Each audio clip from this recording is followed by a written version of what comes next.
Yo. Hello, everybody. Welcome back to the Frippin' channel. We got some news for you guys today. Actually, it's been pretty. There's not much that's happened today, but nonetheless, we are here. Can you guys see this? Making sure. All right. You guys already know what I'm gonna say. Go follow me on X at something special, please and thank you. We have Elon Musk tweeted out. I guess this was yesterday. My bad. This was yesterday. Universities manufacture woke activist. Uh, Basically, Elon Musk says 100% agree to this. That's pretty freaking scary, though. Elon Musk agreeing to that.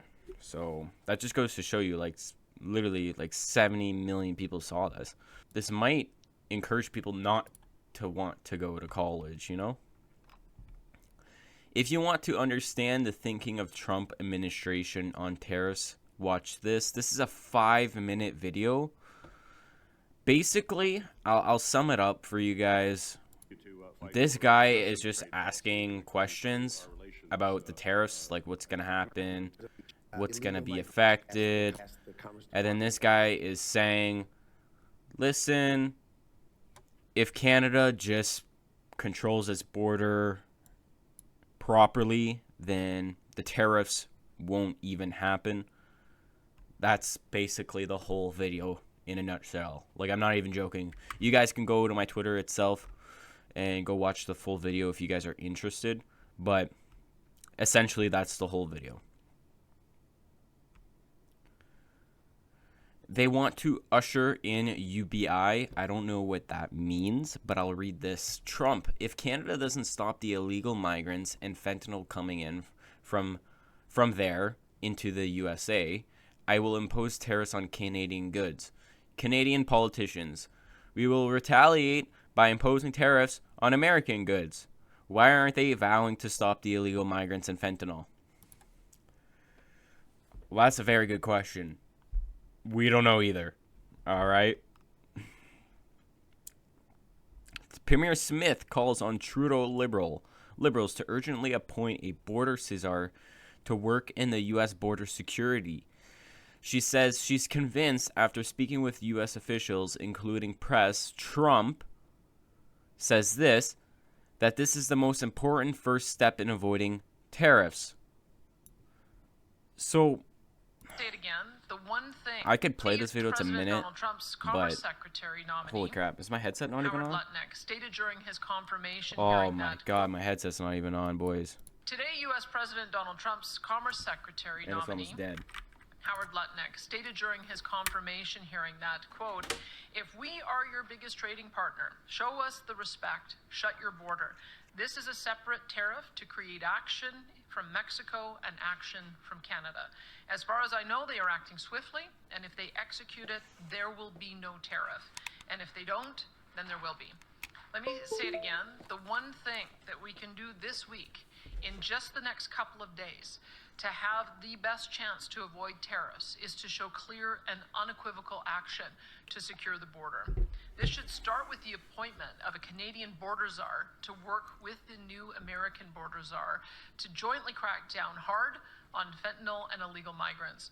Is this likely to end the threat of tariffs entirely? I don't think so. I think there'll be other things that we will need to work on, and we will do so. But I am convinced, after speaking with dozens of elected U.S. representatives, administration officials, and the president himself, that this is the most important first step. Today, I reiterated this to the premiers, Minister LeBlanc, Minister Wilkinson, and Prime Minister Trudeau, and I hope it is acted on by the end of this week before February 1st. That's crazy. So we're now January 30th. So February 1st is in 2 days. And yet there is nobody appointed, no nothing. In fact, Trudeau tweeted out. I'll show you the tweet later, but it's something silly. They're doing this on purpose, man. They're not fixing our problems on purpose. Elon Musk To be honest, I didn't watch this clip. The larger government gets, the less. I just thought that we should play it because Elon Musk tweeted it out. This was in Pittsburgh, Pennsylvania, October 20th, 2024. Should I even be playing this? The less individual freedom you have. And I think, that's really the core things. Your freedoms have just been eroded year after year with more and more government laws and regulations and regulatory authorities. When I looked it up, apparently there's like 428 federal agencies. What the hell do you need 428 agencies for? Like, why do you even need 100? This is crazy. They're currently making new agencies at a rate of 2 per year. And every one of them is chipping away at your freedom. So it's essential for us to unwind that process and restore your personal freedom. And with that will come great prosperity and personal happiness, I believe. That's crazy. Wow. 400 and something agencies in the States. I wonder, like, if Canada has any. Like, I don't even. Maybe I'll chat GTP that later. Next up, report. Pierre Poilievre says Canada should deport temporary residents that commit violent or hate crimes. I quoted this tweet saying, "Why wasn't this implemented before?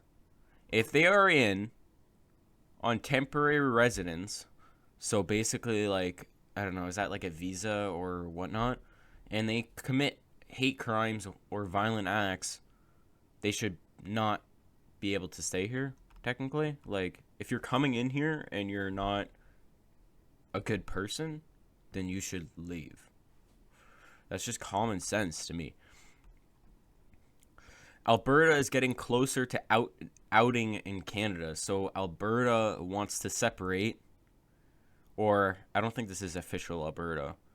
This is just somebody that created this page. We'll check out this video. You can't opt out of the Federation.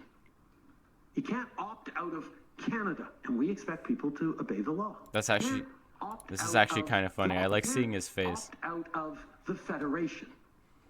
You can't opt out of Canada, and we expect people to obey the law. There we have it. We can't opt out of Canada. But if you opt out of the Confederation, you opt out of funding and the currency as well. I don't even know what's happening there, but apparently a lot of people, like even Quebec, they want to separate again. New CBC CEO says that Pierre's plan to defund the CBC would cripple it. Sounds like a shit business model. Why am I involuntarily paying for the left-wing propaganda? I don't want to pay anymore. Defund it immediately. With his plan.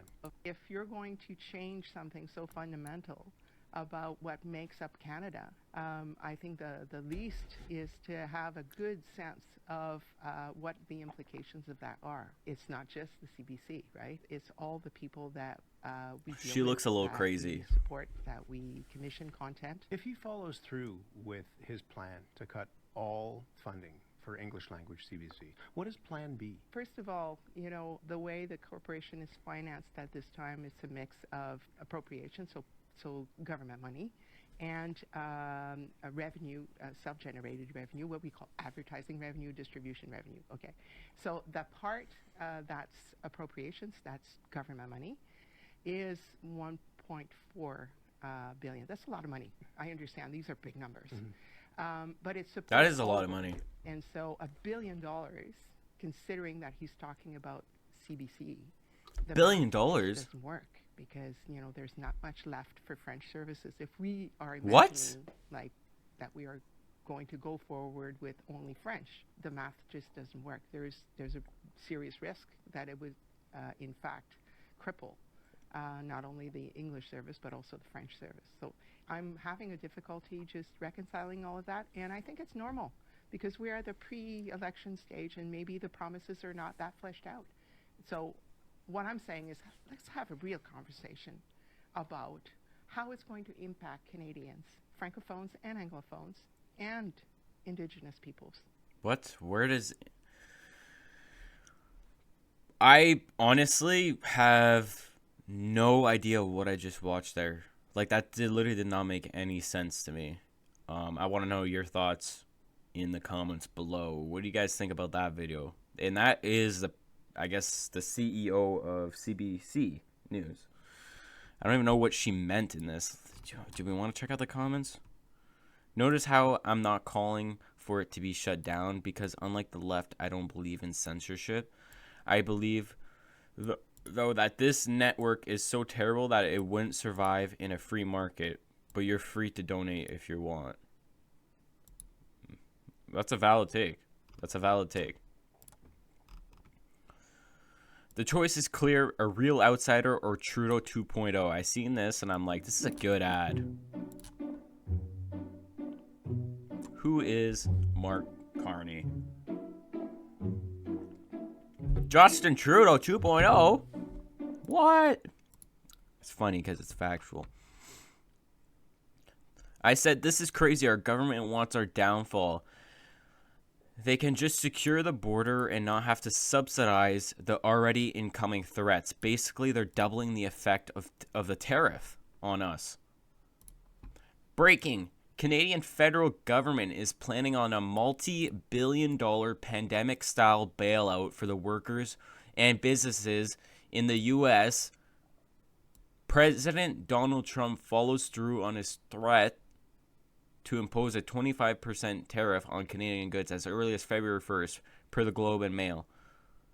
So Canada is planning on taking out a loan to bail out the threat, bail out the amount of money that we're about to lose.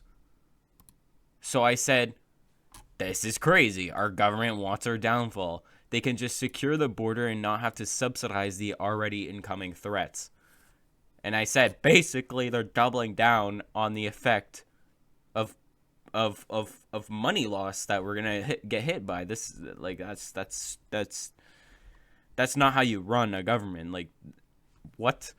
I have no words anymore. Like, I'm so numb to everything. I don't know what to say anymore.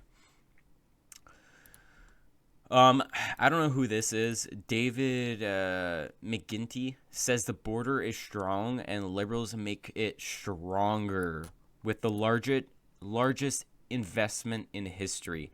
Money to Ukraine. I think it's over $20 billion. So money to Ukraine and then plus aid, plus everything. COVID relief money lost, $32 billion. Money lost to Catherine McKenney, $93 billion. Money for the border, $1.3 billion over 6 years. The math doesn't add up. And this is him just saying, Canada is strong. And win, or we can lose and lose. We are of the belief that... Like, how much of that $1.3 billion will be stolen or pissed away by the government bureaucracy? Yeah, so that's crazy. Over a 6-year period, we invested $1.3 billion, but, like, we're able to send money. Moving on. Jake Paul, one with fall. Apparently, March 27th, Jake Paul and Logan Paul will be fighting. I don't know if this is real or not, but hopefully the event is free. Which it probably won't be, actually. Why would I even think the event would be free, actually? Obviously, it's going to be like fucking $90 or something like that. Canada should be the one of the wealthiest countries in the world. Oil, natural gas, shale gas, fresh water, forestry. Why aren't we? I don't think this photo actually says anything. But I bet you the comments say something. Because you gave your government over to the liberal dictators, that's why. Yep. Yep. There's no billionaire that Pierre Poilievre will ever stand up to. It's been 20 days since Pierre refused to reject Elon Musk's endorsement. This is what he's condemning. Elon Musk calls for Germany to move beyond Nazi guilt and dangerous Holocaust memory, Chair says. This is literally CBC News. Oh, man. Oh man, like this is literally that's what Canada has come to. This double tweet right here. Look, CBC News, boom, and then Jagmeet responds to it, and then everybody thinks this is real shit. Like, oh god, it's so annoying. And then yeah, that was it. That's all I have for you guys today. It's a short one. There's not much that happened recently, to be honest. All I know is that XRP is going up in price today, which is good. I don't know if Ripple tweeted out anything. Yeah, I don't know. But yeah, that's all I have for you guys today. I want to know your thoughts, your opinions in the comments below. And yeah, peace, guys. I'll see you guys in the next one. By that, I mean I'll see you guys tomorrow because I do this every day. So come by and watch this every day.